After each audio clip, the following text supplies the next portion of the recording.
आज आपण chapter number 2 quadratic equation वर्गसमीकरण या प्रकरणातील 2.6 हा जो काही भाग आहे तो आपण शिकणार आहोत। 2.6 अर्थात वर्गसमीकरणाचं उपयोजन, ॲप्लिकेशन ऑफ क्वाड्रॅटिक इक्वेशन, म्हणजे दैनंदिन जीवनामध्ये अनेक बाबींची उकल करण्यासाठी आपणास वर्गसमीकरणे ही उपयोगी पडतात। तर ही वर्गसमीकरणे सोडवताना 3 स्टेप आहेत। Convert the word problem into symbolic language, म्हणजे यांचं वर्गसमीकरणामध्ये रूपांतर करणं। Solve the quadratic equation thus formula, ज्या आपल्या याच्यानुसार जो सोडवायचा असेल ती पद्धत वापरून आपण ते वर्गसमीकरण सोडवायचं आणि लास्ट त्यावरून त्या समीकरणातल्या जे काही बाबी आहेत त्यांची किंमत किंवा जी काही असेल ते उत्तर लिहिणं। अशा 3 पद्धती आहेत। तर सराव संच 2.6, practice set 2.6।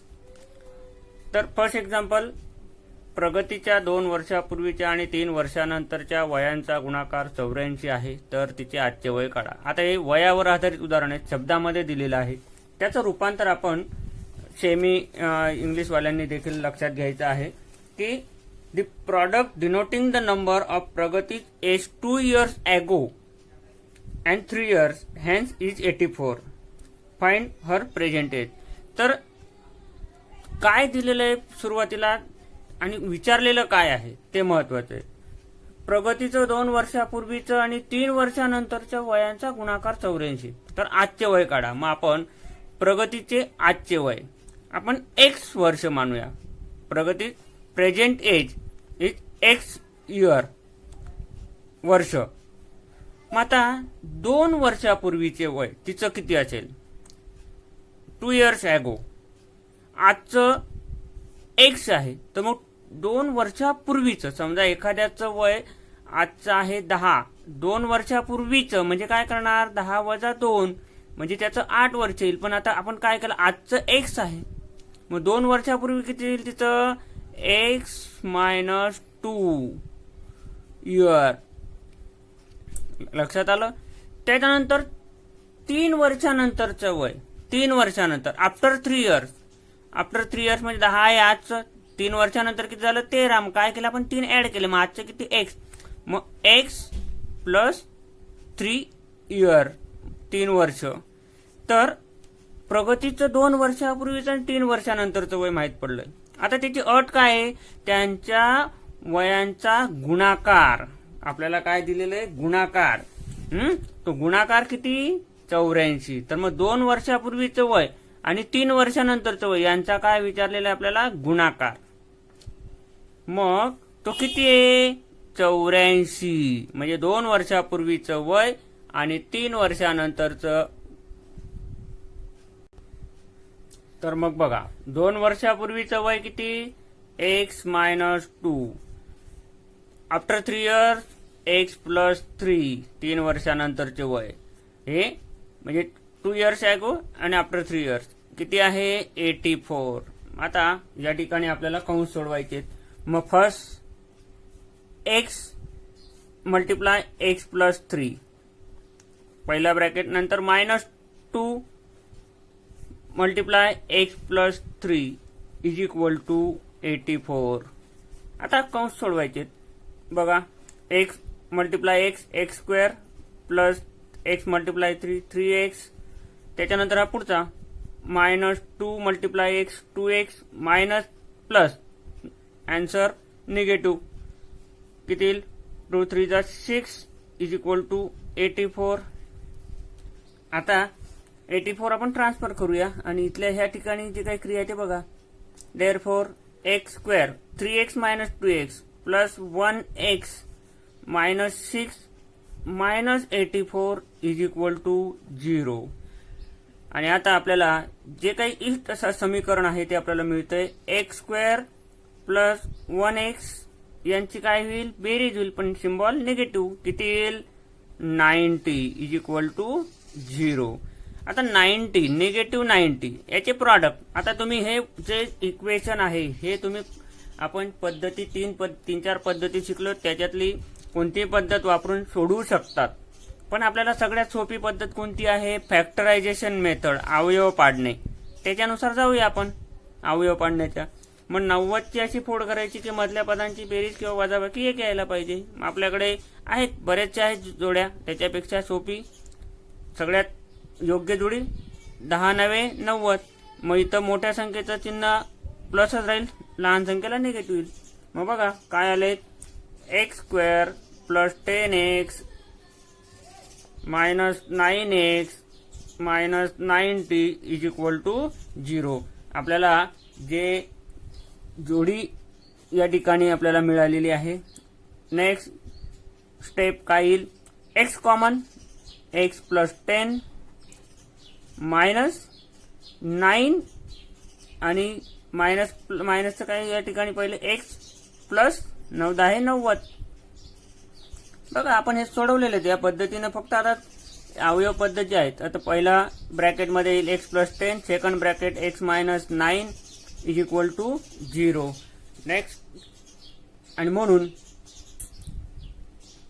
x plus 10 is equal to 0 और x minus 9 is equal to 0. आणि शेवटी x is equal to negative 10 और x इज इक्वल टू 9. आता या ठिकाणी काय विचारलेलं आहे, प्रगतीचं आजचं वय. मग मला एक सांगा, वय कधी ऋण असतं नाही. म्हणजे या ठिकाणी आपण म्हणू शकतो ही जी किंमत आहे ही किंमत अग्राह्य. कारण तुम्हाला लिहायचं असेल तर या ठिकाणी लिहू शकतात, but the age cannot be negative. म्हणजे परंतु वय कधीही ऋण नसते. म्हणून या ठिकाणी योग्य किंमत कोणती आली, या ठिकाणी योग्य उत्तर कोणतं आलं, x बरोबर 9. म्हणजे या ठिकाणी x कोणाचं आपण मानलेलं होतं, प्रगतीचं आजचं वय. आणि म्हणून या ठिकाणी ही किंमत काय झाली, ग्राह्य. आणि यावरून आपण शेवटचं उत्तर या ठिकाणी लिहितोय की प्रगतीचे आजचे वय किती आलं, 9. 9 म्हणजे नुसतं 9 म्हणता येत नाही, 9 इयर्स, 9 वर्ष. Last answer is present age of Pragati काय येईल, 9 इयर्स. दुसरं उदाहरण, 2 क्रमागत समनैसर्गिक संख्यांच्या वर्गांची बेरीज 244 आहे तर त्या संख्या शोधा. The sum of the square of two consecutive even natural number is 244. Find the number. आता या ठिकाणी कॉन्जिक्युटिव्ह नंबर म्हणजे काय, 2 क्रमागत नंबर. आणि त्याच्यामध्ये कसे आहेत, इव्हन नॅचरल नंबर, समनैसर्गिक संख्या. मग आता आपण फर्स्ट पहिली सम व लहान नैसर्गिक संख्या, म्हणजे डायरेक्ट तुम्ही असंही म्हणू शकतात, let the consecutive even number first, असं देखील आपण त्या ठिकाणी म्हणू शकतो. तर पहिली समनैसर्गिक संख्या आपण मानूया x. मग त्याच्यानंतर दुसरी क्रमागत समनैसर्गिक संख्या. बघा नैसर्गिक संख्या जर इव्हन नॅचरल नंबरचा जर विचार केला आपण त्या ठिकाणी, तर पहिली समसंख्या 2 येते, पण आपल्याला या ठिकाणी मानलेली x. दुसरी क्रमागत समनैसर्गिक संख्या, क्रमाने दुसरी काय येईल, पहिली जर 2 असेल तर दुसरी काय येते 4. मग समजा पहिली जर x असेल तर दुसरी काय येईल, x अधिक 2. म्हणजे फर्स्ट इव्हन नॅचरल नंबर काय येतोय x, तो सेकंड कॉन्जिक्युटिव्ह नॅचरल नंबर काय येईल त्या ठिकाणी, इव्हन नॅचरल नंबर, तर x प्लस 2. तर या 2 संख्या आपल्याला मिळालेल्या आहेत क्रमाने, पहिली आणि दुसरी. आता यांचं काय दिलेलं आहे, आपल्याला काय म्हटलेलं आहे, त्यांच्या वर्गांची बेरीज. बघा, the square of 2 consecutive even natural number is 244. यांच्या वर्गांची बेरीज म्हणजे पहिली जी समनैसर्गिक संख्या आहे पहिली तिचा स्क्वेअर आणि दुसरी जी आहे तिचा स्क्वेअर, यांची बेरीज ऍडिशन किती आहे, 244. आता आपण ही जी अट आहे त्याला रूपांतरित करूया, समीकरणामध्ये रूपांतर करूया. तर पहिली समनैसर्गिक संख्या काय आहे? एक्स. दुसरी काय आहे? दुसरी समनैसर्गिक संख्या कॉन्ज्युगेटिव्ह नंबर क्रमाने येणारी एक्स प्लस 2 यांचा स्क्वेअर आणि आन्सर त्यांची किती आहे? 244. बघा आता आपल्याला या ठिकाणी आपले कंस जे आहेत ते सोडूया. फर्स्ट एक्स स्क्वेअर प्लस, आता या ठिकाणी याचा विस्तार आपल्याला माहिती आहे काय येईल? First term square x square, त्यानंतर 2 मल्टिप्लाय एक्स म्हणजे किती? 4x plus 4x and second याचा स्क्वेअर 2 चा स्क्वेअर 4 इज इक्वल टू 244. आता बघा या ठिकाणी पुढची स्टेप, एक्स स्क्वेअर किती आलं? 2x square plus 4x plus 4 आणि हे 244 जे ट्रान्सफर करूया, मायनस 244 इज इक्वल टू 0. आता आपल्याला या ठिकाणी समीकरणातलं रूपांतर शेवटच्या स्टेपला आपण आता स्टँडर्ड फॉर्म पर्यंत येतोय. मग 2x स्क्वेअर प्लस 4x, आता प्लस 4 आणि मायनस 244 काय आन्सर येईल? मायनस 240. 244 मधून 4 वजा केले. आता हे आपल्याला समीकरण मिळालं, इक्वेशन मिळालंय. पण अजून याच्यामध्ये आपल्याला लहानात लहान सोप्या रूपात ते आणू शकतो आपण. तर ते कसं येईल बरं सांगा? या ठिकाणी काय करावं लागेल? विचार करा जरा. तर काय करणार? इथं 2 आहे, इथं 4 आहे आणि ही पण इव्हन नंबर आहे, समनैसर्गिक संख्या आहे. मग सगळ्यांना काय करायचंय? 2 ने भागायचंय. Dividing bye 2. डिवायडिंग समीकरण प्रत्येक पदाला कशाने भागायचंय? 2 ने. लागलं बघा, 2x square upon 2 plus 4x upon 2 minus 240 upon 2 is equal to 0 upon 2. म्हणजे 2 ने भाग देतो प्रत्येक पदाला. मग आता आपल्याला एक म्हणजे सोपं समीकरण या ठिकाणी मिळतंय. बघा, एक्स स्क्वेअर प्लस बे 2 4 2x या ठिकाणी भाग द्या, बे 2 4 120 आणि याचा आन्सर येणार आहे 0. आता 120 चे प्रॉडक्ट, 2 प्रॉडक्ट शोधायचे आणि मधल्या म्हणजे बघा निगेटिव्ह 120 आणि याचे 2 प्रॉडक्ट. बघा काय सांगता येईल? पाढे पाठांतर असले तर तुम्हाला लगेच जोडी या ठिकाणी भेटेल. बऱ्याच जोड्या आहेत. 12 10 120, 60 दुने 120 पण आहेत, 40 पंचे 120 पण आहे, म्हणजे 40 त्रिक 120 पण आहेत. तर तुम्हाला योग्य जोडी शोधायची. 2चा फरक इथं निगेटिव्ह इथं प्लस आहे, म्हणजे कोणाला येईल निगेटिव्ह सिम्बॉल 10 ला. मग आता परत या ठिकाणीची step, x square plus 12x minus 10x minus 120 is equal to 0. Common factor बघा काय? Next step, x is common factor, x plus 12, x common काढला, इथला x प्लस 12 मायनस, इथला minus symbol 10 into bracket x minus minus इथं plus 10, एक शून्य फक्त आपण हाच ब्रॅकेट या ठिकाणी येतोय. तो लक्षात ठेवायचं कायम यापुढे. इथं जे कॉमन फॅक्टर असणार, ही जी ब्रॅकेट येते ती इथं यायला पाहिजे, तरच तुमचं उत्तर बरोबर. मग पुढची स्टेप नेहमीप्रमाणे स्वतंत्र लिहायचे मल्टिपलच्या याच्यामध्ये, आणि मग x अधिक 12 इज इक्वल टू 0 किंवा x minus 10 is equal to 0. x is equal to negative 12. बघा व्हॅल्यू आपल्याला या ठिकाणी मिळते, or x is equal to 10. आता पुढची स्टेप काय? आता या ठिकाणी योग्य उत्तर कोणतं? निगेटिव्ह 12 म्हणजे ऋण 12 आणि दुसरी किंमत आहे 10.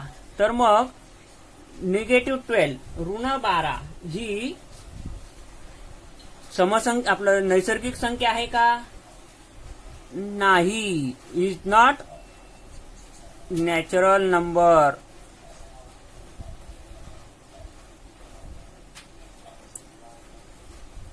म्हणजे ऋण 12 ही सम नैसर्गिक संख्या नाही. नैसर्गिक संख्या नाही एवढं जरी म्हटलं तरी चालेल. मग संख्या कोणती आली? ही अग्राह्य येणार. मग ग्राह्य कोणती आली? x बरोबर 10. मग शेवटचं आपलं उत्तर या ठिकाणी असणार आहे, म्हणजे पहिली जी आहे ती पहिली टर्म, पहिली सम व लहान नैसर्गिक संख्या x बरोबर 10 ही झाली ग्राह्य. आणि सेकंड काय येईल? सेकंड दुसरी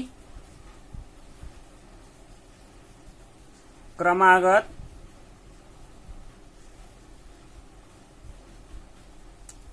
सम नैसर्गिक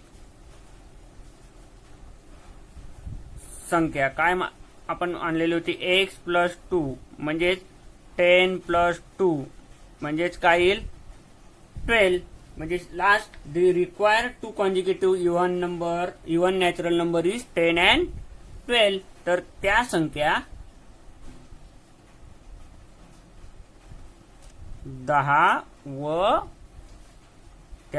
10 व 12 आहेत. तुम्ही शेमेवाल्यांनी त्या ठिकाणी लिहू शकतात the required two consecutive even natural number are 10 and 12. पुढचं जे उदाहरण आहे तिसरं, तर प्रत्येकाने पुस्तक समोर ठेवून त्या ठिकाणी बघायचं आहे. तिसरं उदाहरण आहे, श्री मधुसूदन यांच्या संत्रा बागेत आडव्या रांगेतील झाडांची संख्या उभ्या रांगेतील झाडांच्या संख्येपेक्षा 5 ने अधिक आहे. जर संत्रा बागेत एकूण 150 झाडे असतील तर आडव्या तसेच उभ्या रांगेतील झाडांची संख्या किती? खालील प्रवाह आकृतीच्या आधारे उदाहरण सोडवायचंय. आपल्याला या ठिकाणी फ्लो चार्ट दिलेला आहे आणि फ्लो चार्टनुसार आपल्याला स्टेप बाय स्टेप उदाहरण सोडवायचं. आता या ठिकाणी हे उदाहरण सोडवताना पहिल्या फ्लो चार्टमध्ये काय दिलेलं आहे? समजा उभ्या रांगेतील झाडे म्हणजे the number of trees in each column आपल्याला दिलेले आहेत. किती आहे? x. नेक्स्ट काय म्हटलेलं आहे? आडव्या रांगेतील झाडे. आता या ठिकाणी तुम्हाला लक्षात घ्यायचंय काय म्हटलेलं आहे आडव्या रांगेतील झाडे? की उभ्या रांगेतील झाडांच्या संख्येपेक्षा, म्हणजे या उभ्या रांगेतील जे काही झाडं आहेत त्यांच्यापेक्षा 5 ने अधिक. कितीने अधिक? 5 ने अधिक. म्हणजे 5 मोर दॅन 5 ट्रीज. या ठिकाणी काय येईल? मग उभ्या रांगेतील झाडं जे आहेत त्याच्यापेक्षा 5 ने जास्त कोणत्या रांगेत? आडव्या रांगेमध्ये. म्हणजे x अधिक 5. मग आता आपल्याला दुसरा फ्लो चार्ट पण माहित झाला. एकूण झाडं किती आहेत? एकूण झाडं आपल्याला किती दिलेली आहेत? टोटल नंबर ऑफ झाडं आपल्याला माहिती आहेत. किती दिलेली आहेत एकूण संत्रा बागेमध्ये? 150. तर ते आपण ती झाडं जी आहेत एकूण, म्हणजे दोन्ही मिळून उभ्या रांगेतील झाडं आणि आडव्या रांगेतील झाडं हे दोन्ही मिळून किती झाडं आहेत? 150. तर बघा उभ्या रांगेतील झाडं किती आहेत? मग x प्लस आडव्या रांगेतील झाडे x प्लस 5. पण या ठिकाणी आपण जर नीट विचार केला, मी जे लिहिलंय प्लस ते बरोबर आहे का? हा पहिला विचार. कारण की जेव्हा आपण टोटल झाडांचा विचार करतो तेव्हा आडव्या रांगेतील झाडं ही झाडं समजा इकडे असतील 5 आणि इकडे असतील अशी 4, तर मग एकूण झाडं किती ते करण्यासाठी काय करतो आपण? 5 मल्टिप्लाय बाय 4. मग तसं या ठिकाणी उभ्या रांगेतील झाडं आणि आडव्या रांगेतील झाडं यांचा काय करावं लागेल? गुणाकार. म्हणजे या ठिकाणी x multiply x plus 5 is equal to 150. बेरीज करून चालणार नाही. मी मुद्दामहून या ठिकाणी सुरुवातीला प्लस केला पण तो चुकीचा आहे. मग बघा मग समीकरण आपलं या ठिकाणी आपल्याला मिळतं x ने या x ला मल्टिपल केलं तर काय येईल? x². नेक्स्ट x ने या 5 ला मल्टिपल केलं काय येईल? 5x. आणि हा 150 आपण ट्रान्सफर करूया. -150 इज इक्वल टू 0. मग आता 150 चे परत प्रॉडक्ट -150 त्याचे दोन प्रॉडक्ट काय येतील? 5चा फरक डिफरन्स यायला पाहिजे. ही जोडी योग्य आहे का बघा? 15 आणि 10 येते. इथं प्लस आहे म्हणजे लहान संख्येला आपण निगेटिव्ह सिम्बॉल देऊया. आणि मग x² plus 15x minus 10x minus 150 is equal to 0. आता प्रत्येकालाही सोडवता येईल कारण की अशी आपण भरपूर उदाहरणं सोडवलेली आहेत. x कॉमन काढला, x प्लस 15 मायनस 10 कॉमन काढला, x प्लस 15 तोच ब्रॅकेट इज इक्वल टू 0. नेहमीप्रमाणे आपण x प्लस 15 आणि second bracket x minus 10 is equal to 0. आता हीच पद्धती आपल्याला फक्त या उदाहरणांमध्ये आपल्याला प्रत्येकाला समीकरणात रूपांतर करता यायला पाहिजे. शब्दातून वर्णन करून त्याचं वर्ग समीकरणात रूपांतर करता आलं तर हे उदाहरण आपल्याला सहज सोडवता येईल. तर x plus 15 is equal to 0 किंवा x minus 10 is equal to 0. x is equal to -15 और x इज इक्वल टू 10. आता मला एक सांगा, या ठिकाणी आपली दोन सोल्युशन आहेत. एक आहे -15 आणि सेकंड आहे 10. मग झाडांची संख्या ऋण असते. कधी बघितलंय आपण? The number of trees can not be negative. The number of trees can not be negative. म्हणजे झाडांची संख्या कधीही ऋण नसते. म्हणजे ऋण 15 झाडं असं आपण म्हणतो नाही. म्हणजे या ठिकाणी ही किंमत जी आहे ती अग्राह्य. -15 इज नॉट कम्फर्टेबल म्हणजे ज्याला आपण म्हणतो ऍक्सेप्टेबल. आणि x इज इक्वल टू 10 म्हणजे ही 10 x बरोबर 10 ग्राह्य. म्हणजे या ठिकाणी उभ्या रांगेतील झाडं आपल्याला मिळालेली आहेत. मग एक एक आपण या ठिकाणी आपल्याला उत्तर इथपर्यंत आल्यानंतर या उदाहरणांचं एक लक्षात घ्या. आपल्याला प्रवाह आकृती फ्लो चार्ट दिलेला आहे त्याचेच उत्तर लिहिणं आवश्यक आहे. फ्लो चार्ट मध्येच ते उत्तर लिहिलेलं पाहिजे. म्हणून या ठिकाणी आपला फ्लो चार्ट बघा काय. पहिला चार्ट आहे the number of trees in each column. समजा उभ्या रांगेतील झाडं आहेत x. आडव्या रांगेतील झाडं किती आलीत?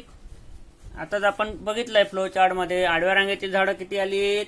x plus 5. एकूण झाडं किती होती? 150. आता वर्ग समीकरण या ठिकाणी जर बघितलं आपण वर्ग समीकरण कोणतं येईल तर दोन प्रकार या ठिकाणी येऊ शकते. तुम्ही x multiply x plus 5 is equal to 150 हे लिहिलं तरी चालेल किंवा x² plus 5x minus 150 is equal to 0 असंही लिहिलं तरी चालेल. कोणतंही लिहा. लागल्यास पहिलं आपल्याला समीकरण x² plus 5x minus 150 is equal to 0. x ची व्हॅल्यू कोणती ग्राह्य आहे? x is equal to 10. मग या ठिकाणी उभ्या रांगेतील झाडं the trees in each column म्हणजे किती आली? उभ्या रांगेतील झाडं 10. आणि मग आडव्या रांगेतील किती आली? x प्लस 5 म्हणजे 10 प्लस 5 म्हणजेच किती? 15. म्हणजे या ठिकाणी आपला हा फ्लो चार्ट जो आहे तो कंप्लीट होतोय.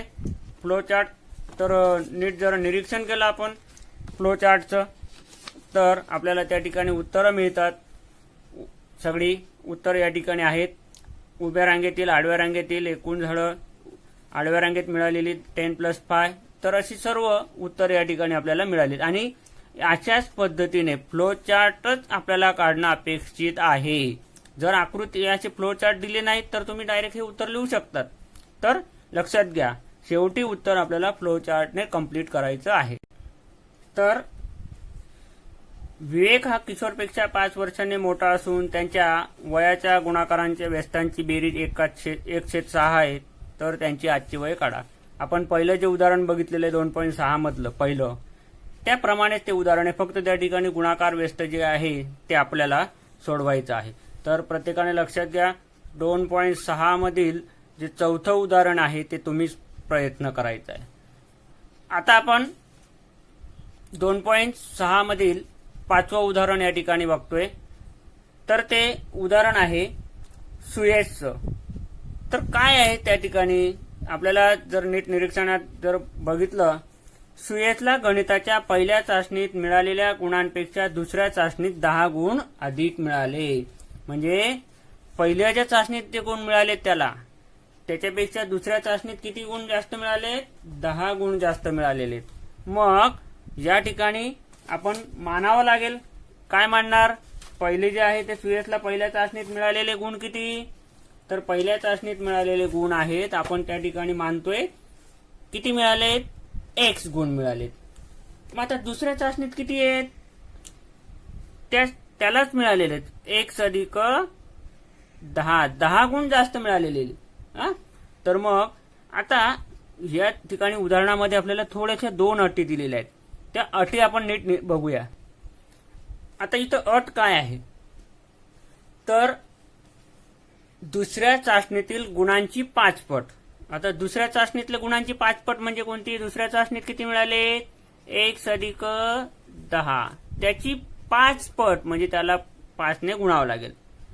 5 पट ही त्याच्या पहिल्या चाचणीतील गुणांच्या वर्गा इतकी आहेत. पहिल्या चाचणीतील गुणांचा वर्ग. पहिल्या चाचणीत किती गुण आहेत? x त्याचा वर्ग. तर या ठिकाणी यांचं ओळख कशी आहे? आता या ठिकाणी समीकरणात रूपांतर कसे करावं लागेल? कंडिशन. तर दुसऱ्या चाचणीतील गुणांची 5 पट ही पहिल्या चाचणीतील गुणांच्या वर्गा इतकी आहे. मग याचं मांडणी करताना 5 × x + 10. आता ही दुसऱ्या चाचणीतील गुणांची 5 पट ही म्हणजे आपण या ठिकाणी पहिल्या चाचणीतील गुणांच्या वर्गा इतकी आहे म्हणजे x² एवढी आहे. मग याचं रूपांतर आता आपल्याला करायचंय. एक प्रकारे शब्दातून आपण समीकरणात येतोय. 5x अधिक 50 बरोबर x². आता याची मांडणी करायची. हे सगळे पद या ठिकाणी इकडे जर आणली, आता काही जणांना चिन्हांचा गोंधळ होतोय. मग चिन्ह कशी ट्रान्सफर करता येतील?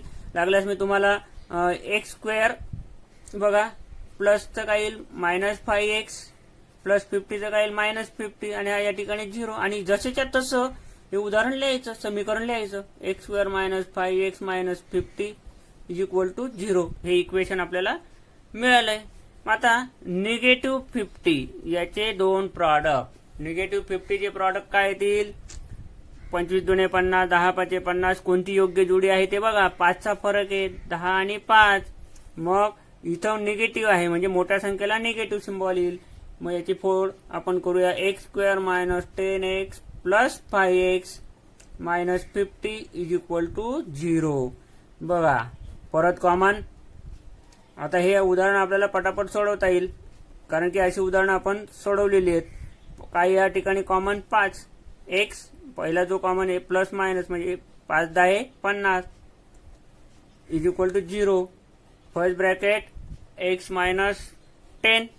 सेकंड ब्रॅकेट काय येईल? x + 5 = 0. x - 10 = 0 or x + 5 = 0. x = 10 or x = -5.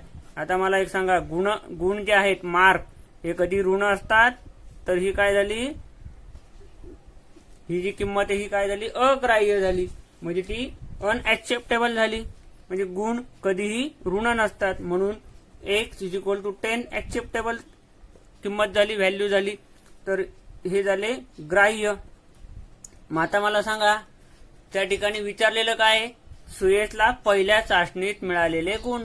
मग सुयेजला पहिल्या चाचणीत किती गुण मिळाले? तर शेवटचं उत्तर सुयेजला पहिल्या चाचणीत हे पूर्ण वाक्यात उत्तर लिहिणं गरजेचं आहे. इथं अर्धा मार्क असतो. चाचणीत 10 गुण मिळाले. तर अशा प्रकारे हे आपण 5वं उदाहरण बघितलं. इतर जे उदाहरणं आहेत ते आपण सगळ्यांनी सोडवायची आहेत. मी काही महत्त्वाची उदाहरणं या ठिकाणी घेतोय. 2.6 मधलं 9 नंबरचं उदाहरण. तर काय आहे ते प्रत्येकाने बघा पुस्तकात. 460 या संख्येला एका नैसर्गिक संख्येने भागल्यास भागाकार भाजकाच्या 5 पटीपेक्षा 6 ने अधिक येत असून बाकी 1 येते, तर भागाकार व भाजक किती? If 460 is divided by a natural number, the quotient is 6 more than 5 times the divisor and the remainder is 1. Find the quotient and the divisor. आता या ठिकाणी आपल्याला लक्षात घ्या, भाजक कोणाला म्हणतात, भागाकार कोणाला म्हणतात. आता साधारण मांडणी आपल्याला माहिती आहे. जर असा विचार केला, हा इथं काय असतो, भाज्य म्हणजे डिव्हिडंड. त्याच्यानंतर इथं काय असतो, क्वोशंट म्हणजे भागाकार. इथं काय असतो, भाजक म्हणजेच काय, डिवायझर. आणि रिमाइंडर बाकी. मग आता आपल्याला सांगितलेलं काय, 460 या संख्येला एका नैसर्गिक संख्येला भागल्यास, म्हणजे आता हे डिवायझर या ठिकाणी डिव्हिडंड जर बघितला, हा 460 आहे डिव्हिडंड. ज्याला कशाने भाग दिला तो माहित नाही आपल्याला, तेच काढायचं आहे, भागाकार आणि भाजक. मग समजा या ठिकाणी आपण जर भागाकाराच्या संदर्भामध्ये जर विचार केला तर त्याची मांडणी करताना डिवायझर आपण मानूया या ठिकाणी. सपोज एक्स म्हणजे डिवायझर मानला एक्स, भाजक. आता पुढे काय म्हटलेलं आहे, नैसर्गिक संख्येने आपल्याला या ठिकाणी भाग दिला तर भाजकाच्या 5 पटीपेक्षा 6 ने अधिक काय येतोय, क्वोशंट येतोय. तर मग या 460 या संख्येला एक्स ने जर भाग दिला तर याची 5 पट म्हणजे किती झाले, 5x आणि 6 ने अधिक प्लस 6 काय येतो, भागाकार येतो. म्हणजे भागाकार कसा येतो, याची 5 पट म्हणजे डिवायझरची 5 पट काय आली, 5x आणि प्लस मोर दॅन 6 म्हणजे या ठिकाणी प्लस 6 म्हणजे भागाकार काय आला, 5x प्लस 6. आता हे आपल्याला एक सूत्र म्हणा की तो फॉर्म्युला आपल्या लक्षात येतो. मी थोडंसं उलट्या पद्धतीने या ठिकाणी लिहिलेलं आहे. जास्त करून भाज्य बरोबर भाजक गुणिले भागाकार अधिक बाकी बरोबर भाज्य असं लिहितात. म्हणजे या ठिकाणी आता आपण प्रत्येकाची किंमत या ठिकाणी टाकूया. हे जर आपल्याला माहिती असेल तरच तुम्हाला हे समीकरण तयार करता येईल. भाजक काय आहे, एक्स मल्टिप्लाय क्वोशंट काय आलंय आपण आताच बघितलं, 5x प्लस 6 प्लस बाकी रिमाइंडर किती आहे या ठिकाणी, बाकी 1. आपल्याला बाकी किती उरलेली आहे, 1 बरोबर. आणि ती संख्या कोणती आहे, डिव्हिडंड कोणता आहे, भाज्य काय आहे, तर ती संख्या कोणती आहे आपल्याला, 460 बरोबर. तर आता आपण दिलेल्या अटीनुसार आपण या ठिकाणी समीकरण लिहितो. ही अट आपल्याला दिलेली from given condition. x multiply 5x काय येईल, 5x square. Therefore 5x square, x into 6 plus 6x plus 1 minus 460 is equal to 0. Next step, 5x square plus 6x इथं काय येणार आहे सांगा बरं, नीट विचार करून सांगा. 459 पण काय येईल, निगेटिव्ह इज इक्वल टू 0. आता या ठिकाणी नीट विचार करायला लावणारा भाग आहे. इथं आतापर्यंत आपण एक्स स्क्वेअरचा कोइफिशियंट 1 होता, तर आपण इथली डायरेक्ट याचे प्रॉडक्ट घ्यायचो. म्हणजे डायरेक्ट समजा 459 त्याचे प्रॉडक्ट घ्यायचो. पण इथं काय आलेलं आहे, 5 आहे. म्हणून अशा वेळेस आपण 9वीला शिकलोय, आधी पण आपण मागच्या भागामध्ये शिकलेलो आहोत. तर 459 अँड फाय यांचा काय करायचा, गुणाकार करायचा आणि मग त्यांचा गुणाकार आल्यानंतर त्याचे आपण प्रॉडक्ट पाडायचे. पण मी या ठिकाणी एक सोपी पद्धत या ठिकाणी सांगू शकतो. काही जण अवयव पद्धत न जाता तुम्ही सूत्र पद्धतीने देखील सोडवू शकतात.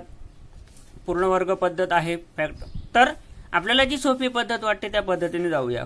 आता या ठिकाणी मी आपल्याला मधल्या पदात आणण्यासाठी यांचा गुणाकार करायचा, परत प्रॉडक्ट. तर साधा आणि सोपा बघा, 459 459 ज्याला 9 ने भाग जातोय.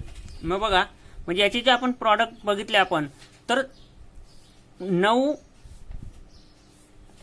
मल्टिप्लाय, आता 9 5 45 आणि 9 1 9, 51 मल्टिप्लाय 9 किती आले, 459 अँड प्लस आपलं इंटू 5, या सगळ्यांचा गुणाकार आपल्याला करायचा आहे. आता या ठिकाणी मधल्या पदा इतके आपल्याला विचार करायचा आहे, मधल्या पदा इतका.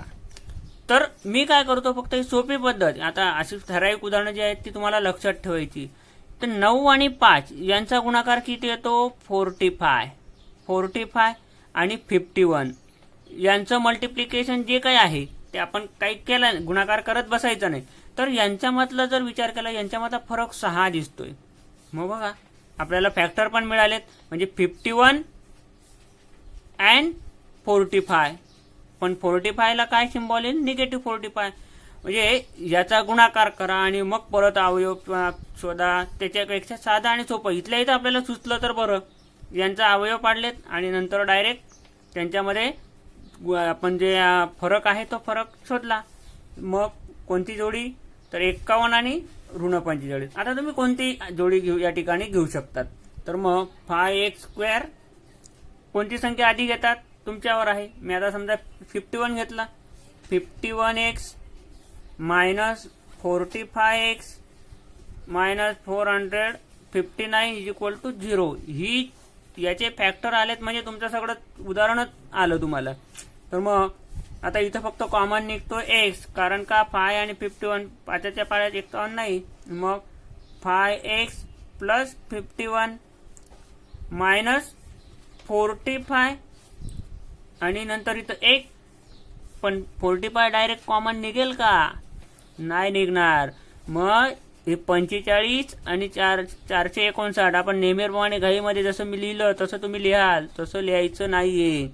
तर या ठिकाणी काय निघेल बरं कॉमन, सांगा. प्रत्येकाचं लक्ष यायला पाहिजे. काय येईल कॉमन, काय येईल, तर 9 येईल या ठिकाणी कॉमन. कारण का, 9 5 45 आणि याला 9 ने भाग जातो, म्हणजे या ठिकाणी ही योग्य नाही. तर काय पाहिजे, 9. मग 9 5 45 म्हणजे 5x मायनस हीच पद. आता इथं मायनस इथं काय होईल, प्लस. 9 5 45 नेहमीप्रमाणे हा जो कंस आहे तोच कंस इथं यायला पाहिजे. आणि मग आपण दोन्ही कंस या ठिकाणी लिहितोय, 5x प्लस 51 आणि second x minus 9 is equal to 0. आता या ठिकाणी नैसर्गिक संख्या आहे, त्याच्यामुळे उत्तर काय येतं ते बघूया. 5x plus 51 is equal to 0 और x minus 9 is equal to 0. 5x is equal to negative 51, x is equal to 9. इथं आपल्याला या बाजूला दुसरी पहिल्यांदा उकल किंमत मिळते. x is equal to negative 51 upon 5. आता ही जी किंमत आहे ही अग्राह्य, कारण का, नैसर्गिक संख्या कधीही ऋण नसते. नैसर्गिक संख्या ऋण नसते. म्हणजेच मग ही संख्या काय झाली, x इज इक्वल टू 9 ही ग्राह्य झाली. म्हणजे negative 51 upon 5 is not a natural number. मग आपल्याला काय काय विचारलेलं आहे, तर भाजक आपल्याला पहिला मिळाला. या ठिकाणी भाजक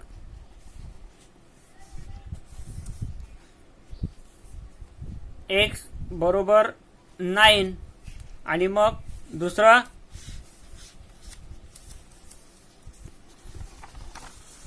एक्स बरोबर 9 या ठिकाणी मिळाला आहे भाजक. आणि दुसरं भागाकार. भागाकार काय आलेला आहे आपला या ठिकाणी 5x प्लस 6.